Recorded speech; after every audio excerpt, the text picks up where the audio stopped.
আপনার পরীক্ষার খাতা সুসজ্জিত করুন কাব্যিক ধারার ও তথ্যবহুল প্রশ্নের উত্তর দিন, সাথে থাকুন, সহযোগিতা করুন, ইনশাআল্লাহ বিজয়ী হব একসাথে।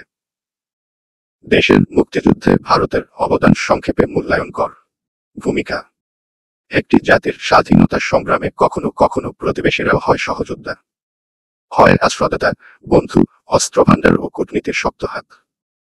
বাংলাদেশের 1971 সালের মুক্তিযুদ্ধে এমনই এক মহান বন্ধু দেশ ছিল ভারত, যারা কেবল সাহায্য করেনি, মনে প্রাণে বাঙালির স্বাধীনতাকে নিজের অধিকারের মতো আঁকড়ে ধরেছিল। মূল আলোচনা। 1. শরণার্থীদের আশ্রয়দান। 1971 সালে পাকিস্তানি সেনাবাহিনীর বর্বরতা থেকে বাঁচতে প্রায় 1 কোটি বাঙালি ভারতে আশ্রয় গ্রহণ করেন। ভারতের সীমান্তবর্তী রাজ্যসমূহ পশ্চিমবঙ্গ, আসাম, মেঘালয়, ত্রিপুরা ইত্যাদি শরণার্থীদের জন্য খুলে দেয় হৃদয়ের দুয়ার। তাদের জন্য খাবার, আশ্রয়, ওষুধ ও নিরাপত্তা ব্যবস্থা করে ভারত সরকার। এ ছিল এক মহান মানবিক দায়িত্ব পালন, যা অর্থনীতির ওপর চাপ দিলেও বন্ধুত্বে ফাটল আনেনি। 2. প্রশিক্ষণ ও সহায়তা। ভারত গঠন করে মুক্তিযোদ্ধা ট্রেনিং ক্যাম্প। বিভিন্ন সীমান্ত ঘাসা অঞ্চলে মুক্তিবাহিনীকে সামরিক প্রশিক্ষণ, অস্ত্র ও রসদ প্রদান করা হয়। ভারতের বিএসএফ ও সামরিক বাহিনী প্রত্যক্ষভাবে মুক্তিযোদ্ধাদের সহায়তা করে। 3. যৌথ কমান্ড ও মুক্তাঞ্চল।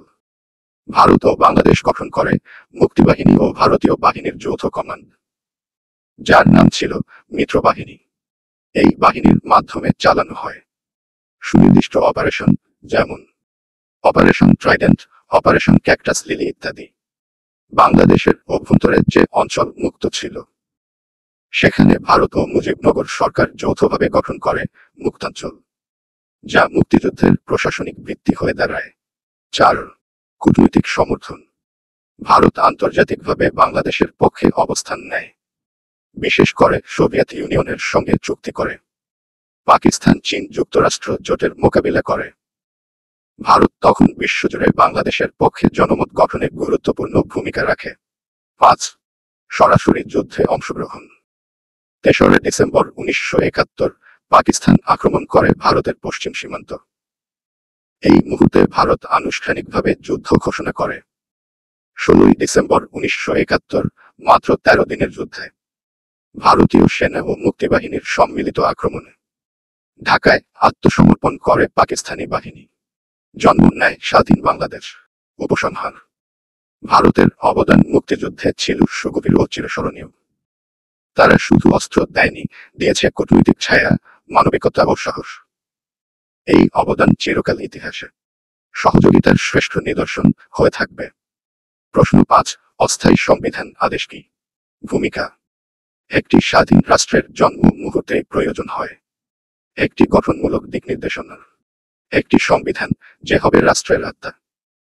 বাংলাদেশের ক্ষেত্রেও এই সত্যই বাস্তব হয়ে ধরা দেয় 1971 সালের বুকে। আর সে প্রয়োজন পূরণে জারি হয় অস্থায়ী সংবিধান আদেশ। মূল আলোচনা।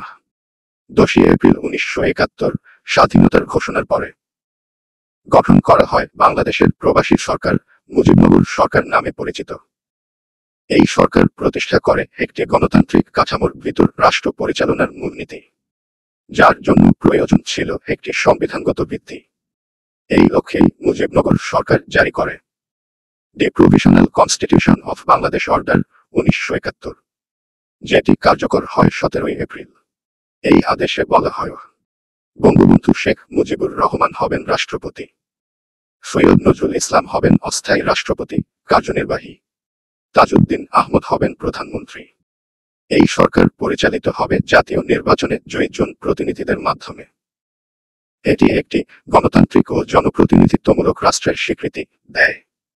এই সংবিধান আদেশ অনুসারে রাষ্ট্রের সকল কার্যক্রম পরিচালিত হয় স্বাধীনতা যুদ্ধকালীন সময় জুড়ে, অর্থনৈতিক, প্রশাসনিক, কূটনৈতিক সকল স্তরেই। এই অস্থায়ী আদেশ ভিত্তি হিসেবে কাজ করে। এটি ছিল যুদ্ধরত রাষ্ট্রের আইনি আত্মপরিচয়। উপসংহার। অস্থায়ী সংবিধান আদেশ ছিল বাংলাদেশের অস্তিত্বের প্রথম আইনগত ঘোষণা।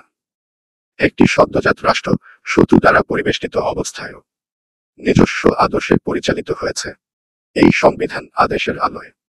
প্রশ্ন 6. বাংলাদেশের রাষ্ট্রপতির নির্বাচন পদ্ধতি আলোচনা কর। ভূমিকা। রাষ্ট্রের প্রধান, যিনি একটি দেশের ঐক্য, সংহতি ও মর্যাদার প্রতীক।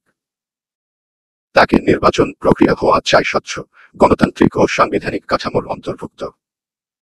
বাংলাদেশের রাষ্ট্রপতি নির্বাচনও তেমনি একটি নিখুঁত সাংবিধানিক ব্যবস্থা। মূল আলোচনা। বাংলাদেশের সংবিধানের ৩য় ভাগে ১ম অধ্যায় রাষ্ট্রপতি সম্পর্কে বিস্তারিত বলা হয়েছে।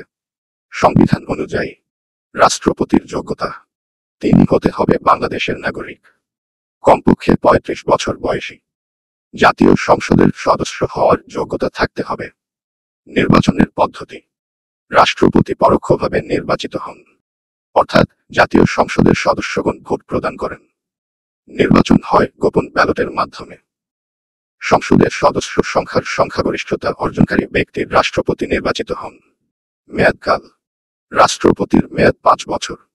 তিনি পুনর্নির্বাচনের জন্য যোগ্য, তবে পরপর ২ বারের বেশি তিনি রাষ্ট্রপতি হতে পারেন না সংশোধনী অনুযায়ী। ক্ষমতা: রাষ্ট্রপতির ভূমিকা মূলত আনুষ্ঠানিক ও প্রটোকল ভিত্তিক। তিনি প্রধানমন্ত্রীর পরামর্শে কাজ করেন, সংবিধানের ৪৮ অনুচ্ছেদ। তবে তিনি সাংবিধানিক সংকটকালীন সময়ে গুরুত্বপূর্ণ ভূমিকা পালন করতে পারেন। নির্বাচনী সময়সূচি ও তদারকি: রাষ্ট্রপতি নির্বাচনের তত্ত্বাবধান করেন বাংলাদেশ নির্বাচন কমিশন।